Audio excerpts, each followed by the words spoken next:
திமுகவை நம்பி விசிக இல்லை திருமாவளவன். விசிக நிர்வாகிகள் அழுத்தம் கொடுத்து விழாக்களில் பங்கேற்க செய்வது வேதனை அளிப்பதாக திருமாவளவன் கூறியுள்ளார். மேலும் ஆளும் கட்சியுடனான முரண் என்பது வேறு, கூட்டணி கொள்கை வேறு என்பதை நிர்வாகிகள் உணர்ந்து செயல்பட வேண்டும் என கூறிய அவர், திமுகவை நம்பி விசிக இல்லை என்றும் தேர்தல் நேரத்தில் எந்த முடிவையும் விசிக எடுக்க முடியும், ஆனால் கொள்கை அடிப்படையில் இந்த கூட்டணியில் தொடர்வதாக கூறியுள்ளார். அன்பார்ந்த தோழர்களே, என் உயிரின் உயிரான விடுதலை சிறுத்தைகளே, அனைவருக்கும் வணக்கம்.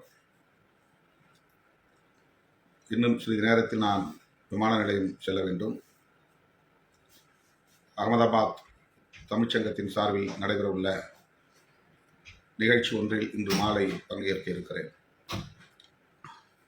குஜராத் மாநிலத்தில் வாழும் தமிழர்கள் ஒருங்கிணைக்கும் அந்த நிகழ்வில் பங்கேற்பதற்காக செல்லும் இந்த சூழலில் முகநூல் நேரலை வாயிலாக உங்களை சந்திப்பதில் மகிழ்ச்சி அடைகிறேன். சில தகவல்களை உங்களோடு பகிர்ந்து கொள்ள விரும்புகிறேன்.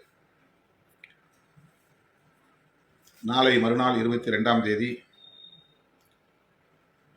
கட்சியின் மாவட்ட செயலாளர்கள் மற்றும் மறுசீரமைப்புக்கென நியமிக்கப்பட்டிருக்கிற மேலிட பொறுப்பாளர்கள் பங்கேற்கும் கலந்தாய்வு கூட்டம் நடைபெறவுள்ளது. இந்த கூட்டத்தில் தவறாமல் 144 மாவட்ட செயலாளர்களும் மேலிட பொறுப்பாளர்களும் பங்கேற்க வேண்டும். முற்பகல் மாவட்ட செயலாளர்களின் கலந்தாய்வு கூட்டம், பிற்பகல் மேலிட பொறுப்பாளர்களின் கலந்தாய்வு கூட்டம். ஒரே நேரத்தில் அனைவரும் வந்து குவிய வேண்டாம். காலையில் சரியாக 10 மணிக்கு மாவட்ட செயலாளர்கள் அனைவரும் தலைமையகத்திற்கு வர வேண்டும். நிகழ்ச்சி அங்கே ஒருங்கிணைக்கப்பட்டாலும் அல்லது அருகே ஏதேனும் மண்டபத்தில் ஒருங்கிணைக்கப்பட்டாலும் முதலில் தலைமையகத்தில் கூட வேண்டும். நிகழ்ச்சி நடக்கும் இடம் இன்னும் நாம் உறுதி செய்யவில்லை. வேறெங்கும் மண்டபம் கிடைக்காவிட்டால் நம்முடைய கட்சியின் தலைமையகத்திலேயே அந்த நிகழ்ச்சியை நாம் நடத்த இருக்கிறோம். ஆகவே 9 மணிக்கெல்லாம் மாவட்ட செயலாளர்கள் கட்சியின் தலைமையகத்திற்கு அம்பேத்கர் திடலுக்கு வந்து சேர வேண்டும் என்று கேட்டுக்கொள்கிறேன். அதேபோல மேலிட பொறுப்பாளர்கள் அனைவரும் பிற்பகல் 2 மணிக்கு வர வேண்டும். பிற்பகலில் நடைபெறவுள்ள கலந்தாய்வு கூட்டத்தில்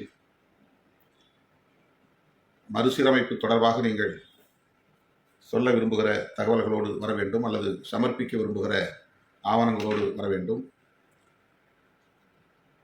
ஏற்கனவே ஒரு சில மேலிட பொறுப்பாளர்கள் அவரவர் பணியாற்றிய மாவட்டங்கள் தொடர்பாக கமுக்க அறிக்கைகளை தந்திருக்கிறீர்கள் என்று கருதுகிறேன். தராதவர்கள் இந்த கூட்டத்தில் தரலாம். ஆகவே அதற்கான ஏற்பாடுகளோடு வர வேண்டும். ஒரு நாள் இடைவெளியில் அறிவிப்பதால் ஏற்கனவே ஒப்புக்கொண்ட நிகழ்ச்சிகள் இருக்கலாம், அதனால் வர இயலாத ஒரு சூழல் இருக்கலாம். என்றாலும் கூட எப்படியாவது அந்த கலந்தாய்வு கூட்டத்தில் பங்கேற்பதை உறுதி செய்ய வேண்டும், பங்கேற்றாக வேண்டும். தவிர்க்கவே முடியாத பணிகள் இருப்பின் நாளைக்கே நீங்கள் தலைமையக பொறுப்பாளர்களிடத்தில் வர இயலாத நிலையை விளக்க வேண்டும் அல்லது வாட்ஸ்அப் மூலமாக தகவல் அனுப்ப வேண்டும். 22ஆம் தேதி நடைபெறவுள்ள இந்த கலந்தாய்வு கூட்டத்திற்கு பிறகுதான் மறுசீரமைப்பு பணிகளில் கவனம் செலுத்த இடம் உண்டு. தொடர்ச்சியாக நான் இதற்கென்று நாட்களை ஒதுக்கினாலும் கூட அந்த நாட்களில் தோழர்கள் வழக்கம் போல நிறைய நிகழ்வுகளை திணித்து கட்டாயப்படுத்தி அங்குமிங்கும் இழுத்துச் செல்கிற நிலையில் இந்த பணிகளில் கவனம் செலுத்த இயலாத நிலை தொடர்கிறது. அது ஒரு வகையில் எனக்கு மன அழுத்தத்தையும் தருகிறது. ஒரு நாள் கூட ஓய்வில்லை, ஒரு மணி நேரம் கூட தனிமை இல்லை என்கிற நிலைதான் நீடிக்கிறது. கட்சி பணிகளில் கவனம் செலுத்த இயலாத நிலையிலும் கூட காதணி விழாவுக்கும் மஞ்சள் நீராட்டு விழாவுக்கும் இல்லத்திறப்பு திருமண நிகழ்ச்சிகள் போன்ற நிகழ்ச்சிகளுக்கும் பிடிவாதமாக வந்து மணிக்கணக்கிலே நாள் கணக்கிலே கிடந்து அழுத்தம் கொடுத்து இழுத்துச் செல்வதிலேயே தோழர்கள் குறியாக இருக்கிறார்கள். 24 மணி நேரம் உங்களோடு இருக்க வேண்டும் என்பதிலே எனக்கு எந்த சங்கடமும் இல்லை.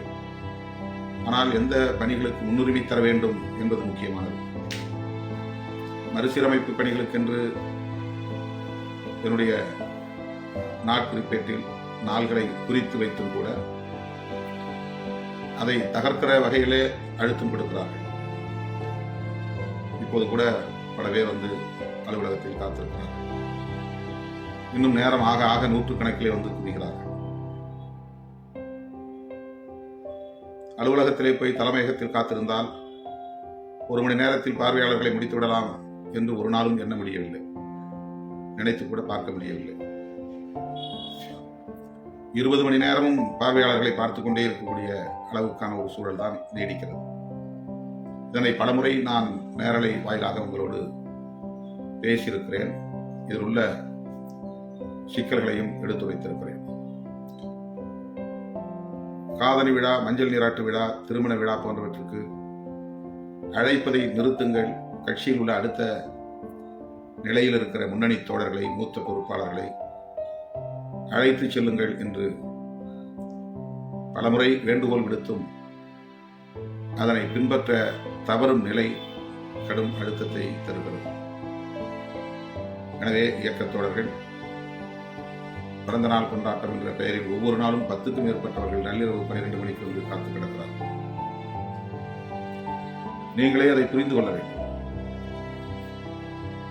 பிறந்த பிறகு காலையிலே கூட வரலாம். ஆனால் அந்த 12 மணிக்குத்தான் கேக் வைப்போம் என்று பல தோழர்கள் வந்து அந்த நேரத்திலே நெருக்கடி கொடுக்கிற சூழலும் வளர்கிறது, தொடர்கிறது. அது நீடித்துக் கொண்டே இருக்கிறது.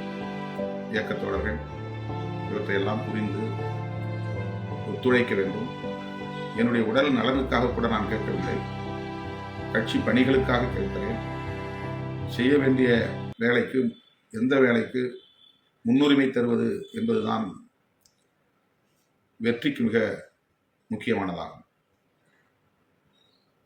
செய்யக்கூடாததை முதலிலே செய்வது, செய்ய வேண்டியதை பின்னால் தள்ளுவது, அது பல வகையிலே நமக்கு பாதிப்பை ஏற்படுத்தும். செய்திகளை உடனுக்குடன் தெரிந்து கொள்ள நம்ம வேதா நியூஸ் டைம்ஸ் சேனலை லைக் பண்ணுங்க, ஷேர் பண்ணுங்க, கமெண்ட் பண்ணுங்க, மறக்காம சப்ஸ்கிரைப் பண்ணுங்க. பக்கத்தில் இருக்க பெல் ஐகானையும் கிளிக் பண்ணுங்க. அப்பதான் நாங்க போடுற வீடியோஸ் உங்களுக்கு நோட்டிபிகேஷன்ல வரும்.